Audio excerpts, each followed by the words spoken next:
don't pay as I'm watching. I'm walking there about Adom TV. So a brasso say yede Pampaso jumedi a bear was. Say the only man Pampaso about chain. A better be a non do a bo a quackopim say dubako. Na nay, a say before only the end nam paso. The new Patriotic Party NPP Manyuko no manifesto a home como.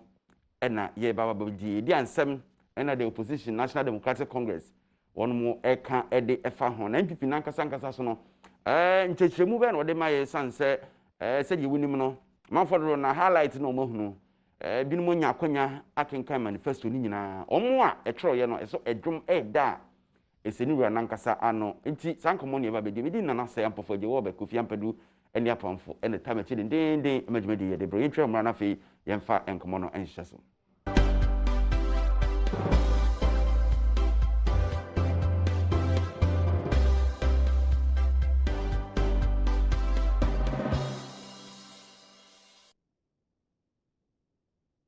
Elinti before say ye be share enkomo na sekra no e see a coast so hu na no ada so kwaya higher election headquarters inti manifesto launch bibia from A to Z ye de ebrel na ensama hodo a ombrobro so no yemfa kakra emfam ene anu ye kakra nsem ba ko mienu bi a NDC amanyoko nso no on press conference a on ye ase o me tu dwane mum yenka wo se na wotwe wiye na NDC enso so ebe launch o manifesto won kran ha and so kombia so no election headquarters ye de hunsun so be bro na ansa na no yen hwe de esie e okekos na kakra. In this country of ours, even in the 1960s, the vast majority of our students did not gain access to secondary schools because there were limited facilities.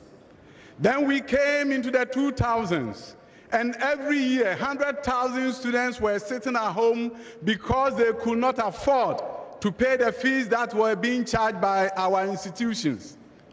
Then comes a bold leader. A leader who says, I'm not going to leave any child behind. A leader who says, I will have to ensure that every child, irrespective of which part of the country you were born and you were growing up in, will have access to quality secondary education. So today, when we talk about the story of Free Senior High School, it's not just a campaign promise. The new Patriotic Party knows that. We know that education is the difference maker. Education is what transforms societies. Education is what takes a young man from a village and make him somebody so that they can sit in a hall like this. Education is what has brought all of us together here on this great day. And it is that kind of education that we want every child to have. It is that kind of commitment that was made to the good people of Ghana, and the president and the vice president and the entire party structure has rallied together, and we have delivered. But make no mistake about it. On December 7th, education is on the ballot. And not just any education, quality education is on the ballot. To the good people of Ghana, give me a minute and let me let you know at this point, the decision we make on December 7th has wide ramifications for the future of this country. When we vote for Nana Addo Dankwa Akufo-Addo, this nation will be forever transformed. Education is going to play its rightful role. No child will be left behind, and sometimes when we talk about no child being left behind, we forget that when we leave a child behind, we are leaving the country behind. Clearly, all sectors of the Ghanaian economy have benefited from the 16 policy initiatives put in place by this government, leading to manifest results. Our banking industry, for instance, was on the verge of collapse. We have fixed it. We have saved 40 million Ghanaians from losing their investment.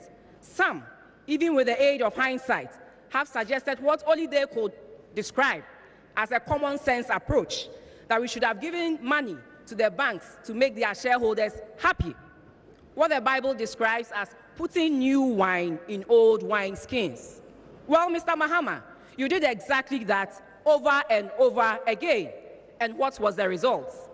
We were concerned with saving the whole industry rather than pleasing the same people who supervise the near collapse of the industry. Today, the banking sector has remained sound, solvent, and resilient despite the adverse impacts of COVID-19. And this is due to the bold move by the government to clean up the sector. We have created an atmosphere that has renewed the confidence of the private sector in the economy. We have set this country once again on the right path, and the results are being seen all over. Under the tenure of Mr. Mahama, the dignity and self-respect of our youth had been so undermined by incompetent leadership that some graduates formed the Unemployed Graduates Association. Through the Nation Builders Call, NAPCO, we have created the opportunity for 100,000 graduates to prepare them now for the future, to make them resourceful, to create value for themselves and wealth for Ghana. In effect, every sector of the economy has seen so much improvement. Though we are battling a pandemic which has affected government revenues, we will continue to execute policies that will catalyze economic activities and spur growth. All right, it's the way Niyama Ekoso, NPP, Amanyukono, Manifesto launch, Cape Coast. Na nyasam ketwa NDC expect fireworks weekend day can say omo did the real hope Ghana for manifesto on launch no me wo Yazid Adom mention NPP communications team member na Erica J the rescue mission also ojinam den I just say NDC communications deputy communications officer Bono region yeah na isi nenia breeding den esi amra eti empenifo na me no mbaba be di enkomo na yentie NDC press conference wo ye enra mu nsem no kakra na fetimi aboa aseti to na ma yenkomo e bedi no ena no pay. Ladies and gentlemen, after our painstaking investigations into the claims made by Dr. Bawumia at the town hall meeting and the delivery tracker which was launched at the program, we have identified hundreds, ghost into bracket non-existent projects, and thousands of stolen Mahama and private-owned projects, which have been appropriated by this government as their achievements. But for want of space and time, we will limit ourselves to a few examples and support most of them with pictorial and video evidence to demonstrate this point. So we will humbly appeal to the cameramen to capture the pictorial and video evidence we are about to show. Ghost Project number 1. Bawumia's claim at page 41 of his speech that this government is constructing 13,000 units at 2nd D in Tuma Estate, which is about 70% complete, is a figment of his own imagination, as same does not exist anywhere in the 2nd D metropolis. And we, at page 41 of his speech, that this government is constructing, this time around not 13, but 500 housing units at Sefrioso, which is 20% complete, is yet another palpable falsehood, as no such project exists in Sefrioso. Ghost Project number 3. They claim at page 40 of Bawumia's speech that this government is constructing 120 affordable housing units in the Talensi district of the Upper East region, which is 20% complete, is yet another lie, as no such project exists. So let us see the video of that project. Ghost Project number 4. Dr. Bawumia's claim that Dromankese, a town in the Nkranza area in the Bunu East region, town roads, have been tiled, is another ghost project. This claim can be found on their so-called delivery tracker, which they launched last week, Tuesday. And this is a big on government's delivery tracker that they have rehabilitated the Enyinam, and let them not make the mistake of pulling down these projects, because we have all the screenshots there saved, and so they cannot dispute any of the claims we are making here. We've gone through the delivery tracker. Because of time, we cannot show you all the screenshots, but should they try to pull a fast one on us by pulling these projects down, the screenshots we have will expose them.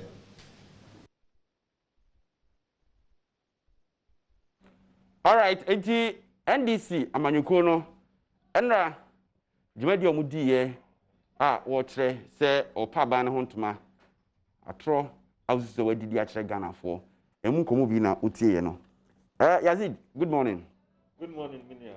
Na aponu mbokode Nyankopon Adom ye hoye obade Nyankopon ode ache ode na ache ntino ya danyame ase me dikan so achia ya mampani na nado danko ekufuado nene na bedi achiri Alhaji Dr. Mahmoud Baumia ne abemu mpanyimfo ne NPP abusuani nyina Ghana man ahwefo a ehwe program nyina no mechia obibia na mejidi nso se obia areshemu renewing because of just the recent launch of Manifesto NPP, the New Patriotic Party.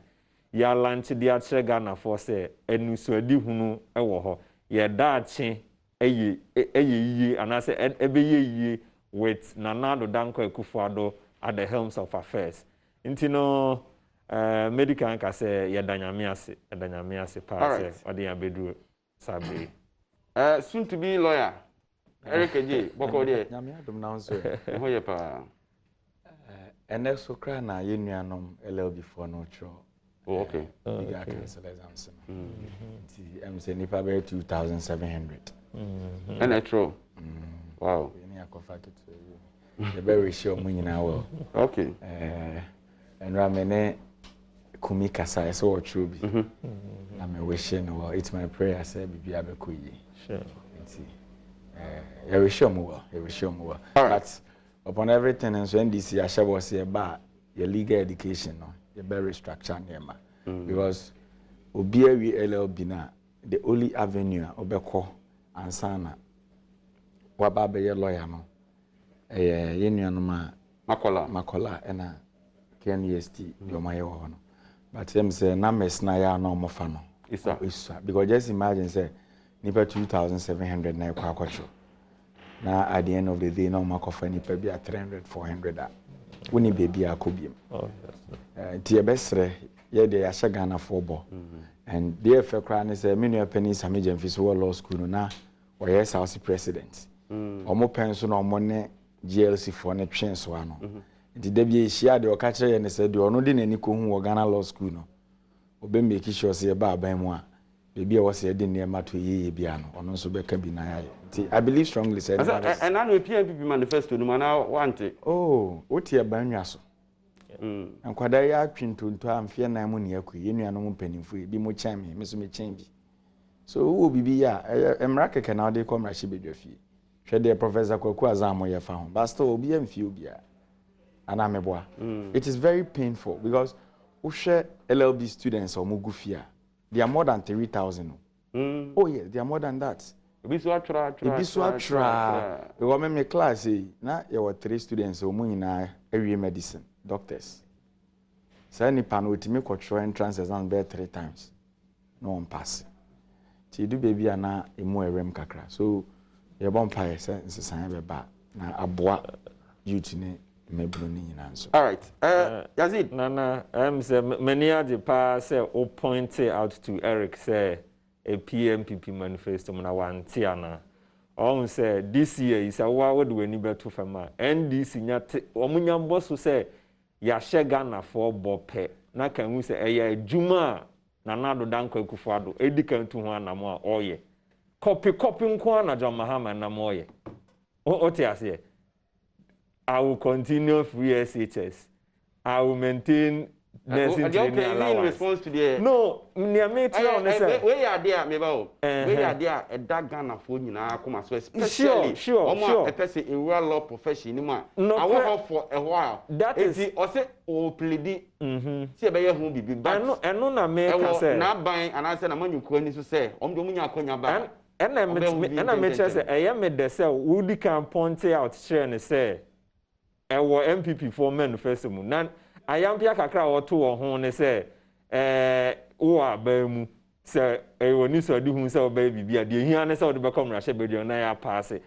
oji tum say room was not built in a day and in 2016 year kwa about one so no even though the NDC no more power on fie watch no omo koso ahye nti aden na nasa abre no unim sa no wan ganja jo ma say die na hia ne say wo de ni nyina be ko rahye bedio mampenda de di we dia no me sorry on mampanyi that his excellency John Dramani Mahama and no malice intended what you say it was just maybe a slip of tongue but the American say and then Eric Edi miaminua one country on mampanyi that his excellency John Dramani Mahama say the here ne say wo de be parliament no akọ pass unim say aban o ye adwuma bia mre ene mra bia den eda ho nhyehyɛ eda ho a wo say wo de udi so nti definitely no mfie na bi betimi aso na wunwie ye eno nkyerɛ sɛ wunni ho anamo bi unim say your priorities and especially when say your president or you be your lawyer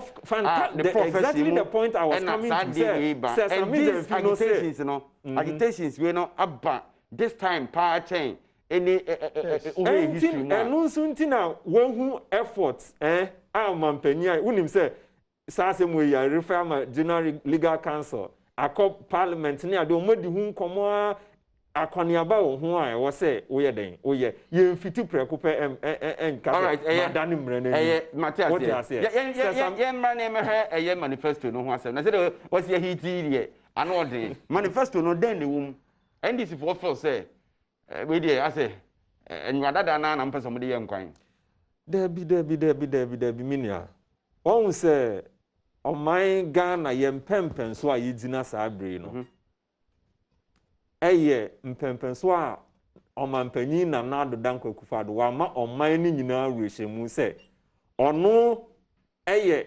omanyoni a politician a oka oye den oyo osia oyo what you say onka na wabeye bi o share boss obey free SHS be mfie mu otwe a NDC for authority no kopim po se wo mo de aban sika mpo de campaign ti aye onya akonya no ebedi Ghana mampanyin no ni fia di kan na 2017 ana o ye den o start here eno kire o se papa yi obi a ode ade asi nani so se oya na o ye den oye na bebia ye du se o man sa abri no wa mankwala mabunu adusua manako pem secondary school minia akodu secondary school a nti akwantinfi na obeja mu ajeje mu onye sa de hia ne se wo de nhyehyeye be ba sa mabunu mpempema nkoma na o manya adusua akopem secondary school level no sen na obeya ombeto aso and more importantly because sabre no omampanyi de asi nani so se o transform economy no your economy no enkoso anye the primary production of raw materials there be ye pese ye sankan ye production no raw materials no na ye yitimi dandan ni na mfinu dwuma edoso oman we mu what you say factories ya eba oko in the automobile industry so cars ya o ma start here Africa nyina mpo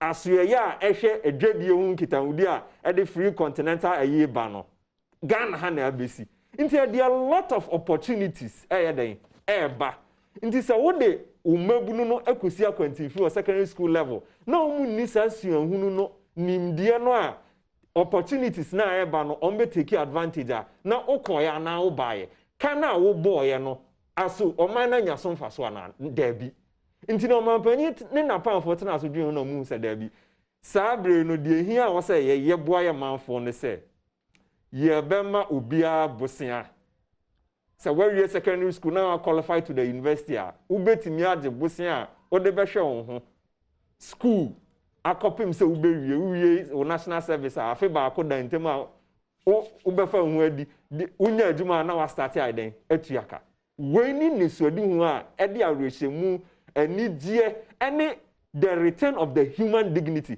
na say wunim say nipa no pi wo ho a we secondary school na okọ university na ato MP so amopun mu bo de bia ye be di MP so atrentwie minister so adan a me banya kwan o university kane ne na ye secondary school na mampanyi na adan kwa wa solve sa problem no enne sa problem no na mampanyi say shift yakọ to the university level as one dey na menye wo ho.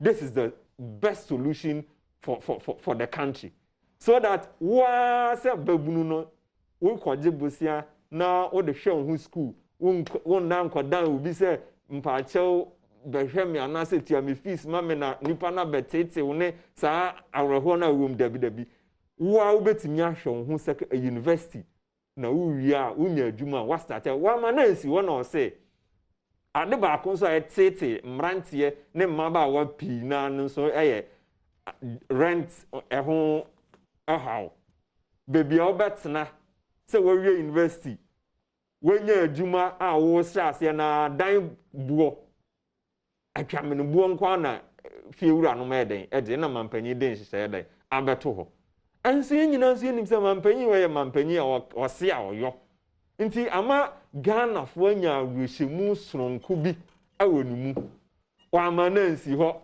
one district one factory ya ye ɔtoa so aye wo wani to say even before say ye launch a manifesto yi factories ni bi central regional okod pound to mameboa Casa de Ropa akunfi fruit juice ni nyina ye factories a omampanyi na na adodan kwako wono ane bosha wo de she Ghana for say one district one factory no oye no ena why den wadan na di nti saa nyuma nyina ye nyuma clearly no the vision and isodi hu a yen NPP for ye nananom enya ye said they want to build a united democratic prosperous and a happy country no and who na mo pepepe na sa mampanyi na adodan kwaku fado otu ede yen akọ otemase Yazid meda say mamenyi kremre ba Erica J and so at the NDC from perspective about NPP manifesto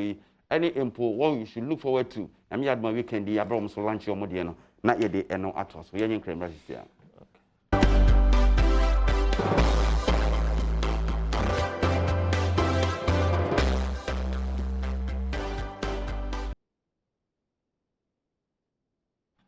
All right, exactly 31 minutes inside 10. Now, you have 29 more minutes to go. Eric, what's your problem? Medase. Na menchia Adom TV ahwefo nyina. Na memfa nchie mu edru. Ema Ghana man penny dada Ura John Dramani Mahama. Penny otis video on channel. Mechia nanado. Na menchia ye mami Jane. Say we chia nanado video. When you just so ya master majeno na menchia ya mami Jane em say na pen atwam na omu nyina wa probo Ura Mahama na wo Volta region na oti de kwawie ya wasenya befie na ya mami Jane so ko Bono region ya hafo ehon so de na probo akwawie e beda nananom a agi omo ofe okwan so na ya sanso a hye omo bo se ensem ahodo omo ka kire ye no ya pama edaye ne omontem nti yebesisu people said the omaka bia na yaje na komapem na nyame ya adom na Ghana for ma yakwanya say ye mesom Ghana for a yemfa nsu nyina ye no mu nkasa nche nananom minua with the issue of NPP manifesto. First of all, manifesto when you that year read the and I highlights na ma hwem kakra highlights na enrana my request is say omo nkofo no bi mpefu anyi ne bi ma na ono kro ne bi ntivia Yazid me wo benya bia ma no mema ne bi ye pon ya mema ne ma hwe highlights ne kakra say the okan manifesto debate ne start free adafiada in Cape Coast wabra mampeni na nado dan kwaku fado kotena ATL FM ɛkɔ grantee interviewer wonu ansem tro ni oba no busa ne sɛ ɔmanya mpopoye bi so ombetimi ama Cape Coast airport ana so wahwe video no ya mampani ɛka sɛ samre mu de onsusu semre na so na mpo no sɛ ɛbɛyɛ possible ɛwɔ sɛ ɔmo bɛyɛ assessment needs assessment no sɛ ɛbɛyɛ possible ansa na ɔmo atimi aka sɛ ɔmo bɛyɛ bibi saa de amomo. That was on Friday. Was that the question? Ne Saturday na ɔmo kohyia ɛwɔ ɛdan no mu sɛ yɛto manifesto no amagana fo nyina hu de ɛwɔ mu a na mampani bi de akyiri nso aba sɛ yenuanom ɛwɔ Cape Coast yɛ ma mo harbor na airport. So the question outside is say amanfo busa mampani no unpacking kan ana manifesto document or they call battle for 2020 election ono wanhwemu no koye because I ade o share document ni mu a nka onim se ya twerɛ wo mu sɛ Cape Coast ye komo mo airport and because omo 419 your achievement nti no bi mu kra start ka say bi a lady ne pushing with that question and adwona na bi omo kosisa mo di shame nti anajo document no betimi a print bi a mampani nko kan see am printed do ketewa bi na ba abontin sana manifesto bi a after everything on na mass printing number. And the Ghana for the do ebusa say is there any proper coordination between the president himself and the vice? Because ade bitimi ba etimi hinta mampani na wonim na vice de nim. Because Ghana ha yento aba nyi vice president meboa David wo ye ne boafo nti ade na wo mampani no wo na wonim se airport no wo manifesto ma or running mate na nim. Asem sebe. And aside everything, they gave a lot of promises. Obe kaya be 3 months ago, a press conference be, a weekly briefing. We spoke about NPP manifesto, our achievements, ne and more money for failure. Your county promises. No, we had 631 promises, and your score must say 86. So at the end of the day, no percentage wise, no we are 14%. Nti we na ehu be hia so mbetro reset nti sa manifesto impo ana omo call anche no me de minim die mu so omo sesa old cover page na na nkomo ye ho foforo na omo de we na akọ ya nka Ghana for beja atum kakra because the promises omo sesa a book no yes because ensem na we move over 600 no emu 86 pen why and me no that's what be catch am say ensem no enye 600 manifesto document bia ya pama ewo ne Ghana for ntemu mfie nan nya sanity enu ntina ba what you believe strongly you can do now they aba so in 2016 manifesto oko page 172 NPP catcher say one region one theater there were 16 regions in the country granted say omo ba konwaso ne 10 regions how many of the regional capitals in the country and wetumi city atamo the same manifesto page 30 2016 also one district, one market. Also, we will develop a modern market and retail infrastructure in every district to enhance domestic trade. Page 30. Go to my district, German not. Onye ujebia oho. You won't crow pie hiedra. You promise them. So sanko fo kro ya na wasia ko drum book fo from home beka kire omo no. The same NPP manifesto in 2016, page 78. Also, we will construct new harbor at Jamestown in Accra and Keta, page 78. Oko Keta, Monya Assassin, so my chief executive, and a mama V8 na police in Edinachi. Assassin, and Tinipo Castle Bema Keta for Harbor na, or your move 419, Ojina Cape Coast, so Sanko, your move 419, on better still.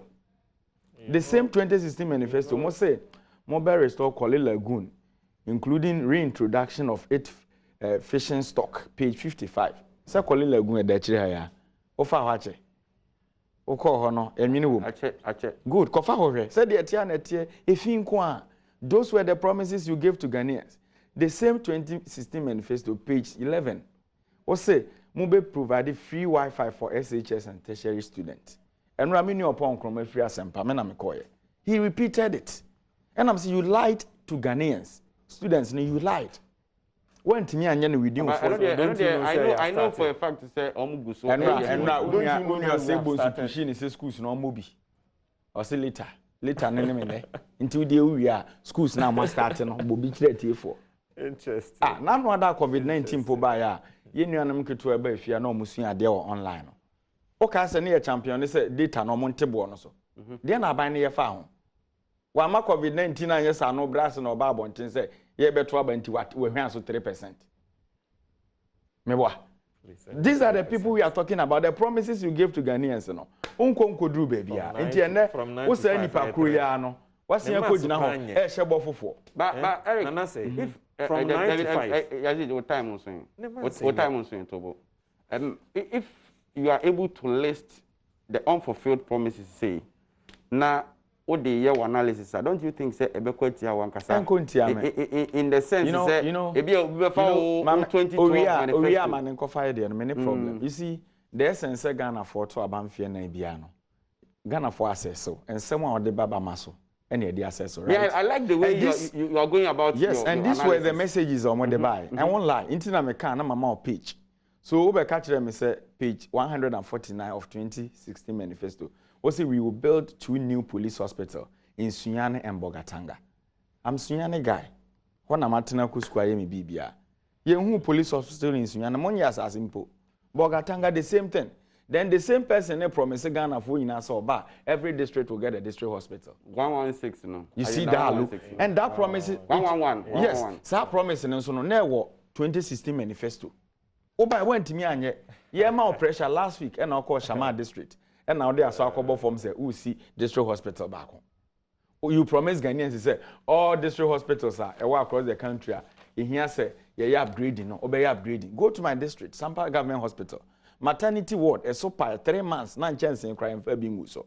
These are the people we are talking about. You told us in your 2016 manifesto say you will build a military hospital in Tamale, page 149.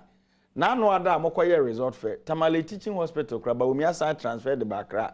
Or see they've worked on Tamale Teaching Hospital in Greater Accra. Stop this. You spoke all these things. So what I'm telling you is that you can't be lying to the people all the time. Kotakrade, most of them establish oil refinery or Takrade. Page 46. Nothing is there.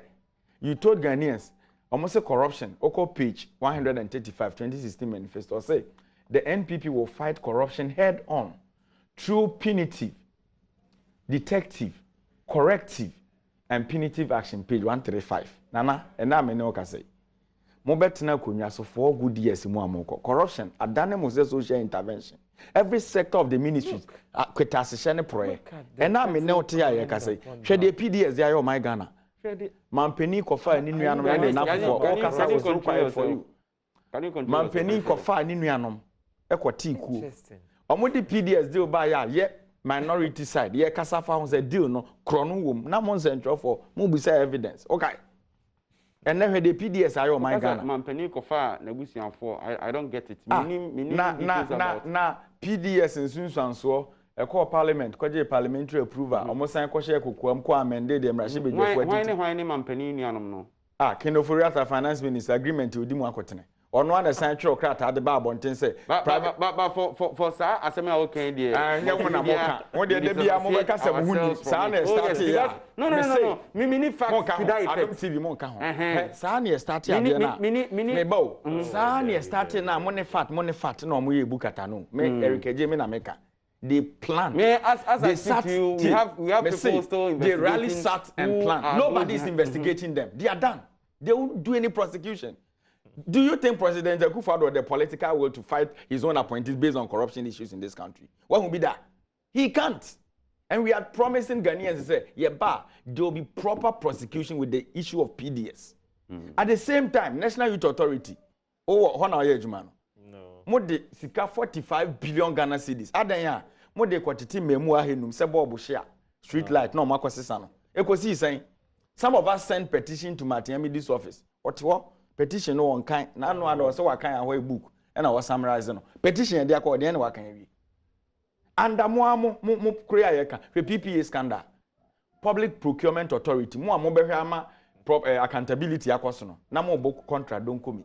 Contract of sale. That is what refer to. Do you see any speed they fight corruption in this government? And I know. Me note ya. Mampeni betina konwa so na o ka kire Ghana for say. Eba ni galamse ko a ene odi na konwa to so mebo a. Ene okoyi Professor Frempong Boatin so na o ma no. Wonu onim asase ho nsempa. Some nyina galamse experts. and I'm going for Kausi auctioneer on also ton cars and excavators Marco be 500 what ton as at now a case closed. I'm talking of corruption. You stipulated in your manifesto 2016. So I have to talk about it. So now you strange say you are mentioning names and yes, huge allegations. Time I see video no bar bontia or much less a party here Sikano. Well, say what tone? I just want to. But don't want to a problem. I thought that must throw the door. Why? No. Why didn't you excavate? Eric, but we are working with facts. Maybe na obo bidding specifically. Na otre se waton edi. Ene won keka ho a. No. Also my out here say no. Omo na start bobo Mr. Mami kwa na menye adwuma no. Se obo bidding a.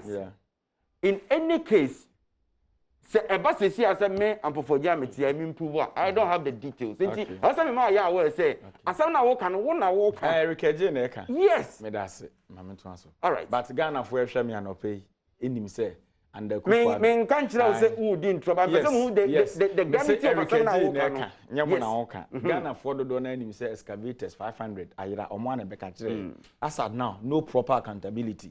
Ghana for him say good or musizi or site ni nyina Ghana for him say two ahodo na galamsey for ni use or site or musizi ni nyina it's a fact. All right. And also me dem anu besi for they promised Ghanaians $1 million per constituency dollars. It was 4 years. Me constituency German of $4 million akohwa nka yenim de betimi aye. Ubu so omo se Janambia. But don't forget, say you promised Ghanaians some more better so my first 18 months no community in the country and they be lacking you near Janai. Inti no de kra na mo mfa nko. So where are the monies now? All right. One district, one factory, pay 31. Oko me constituency German North. Mo share your cashew factory. There's no factory there. So the people of German North no. So the people of German North no.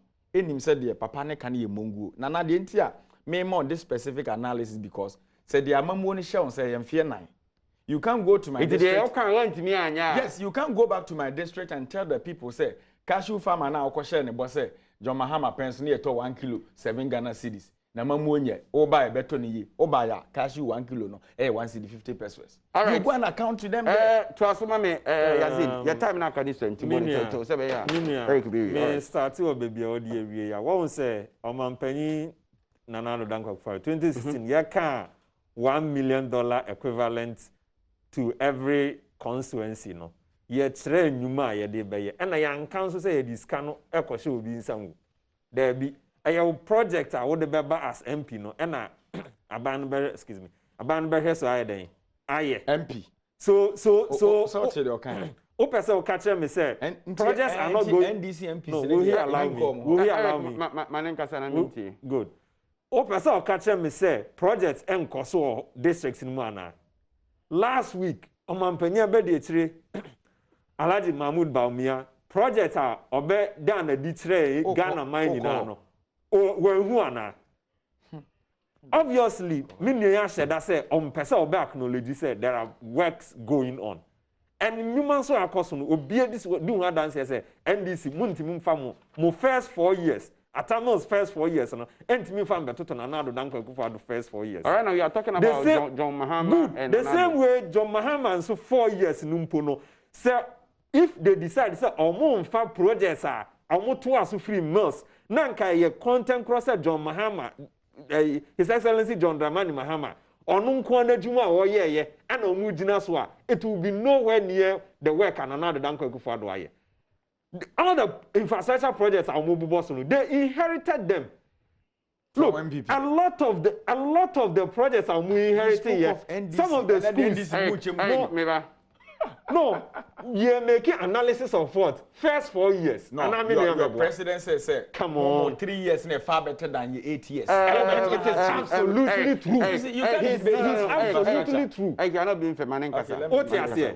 Yemra, the issue of corruption. Omanpenyin and Adom Dankwa Akufo-Addo 2016 manifesto, we gave specific decisions ne nema yebeya ebe cut down corruption. And me bisa me near Eric. Emu dia hina yenye. One, Auditor General, ya increasing ni sika. Go to our manifesto and go and read. You see, their problem is that they don't read. Among kenkai. They have bo mutim bia no more ka. They are modified propaganda bia no more ka. That is not the issue. 2016 ya can say Naka ye inherited. We are going to strengthen it. And sika ye allocated to Naka no. They did not allocate that amount of money to Naka.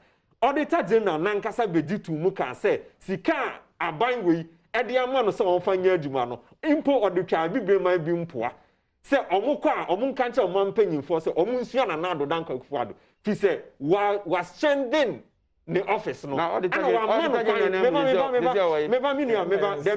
Debi memma obi fa propaganda and destructive asema me kan say 2016 no ye share specific bo a ye beye one ye be mano revenue then sika odi be adwuma no ye be increase okay fantastic and we are one two human resource awo hia ono ankasa ba be dia tum say over 400 people and we recruit meanwhile unfortunately I was say the community no me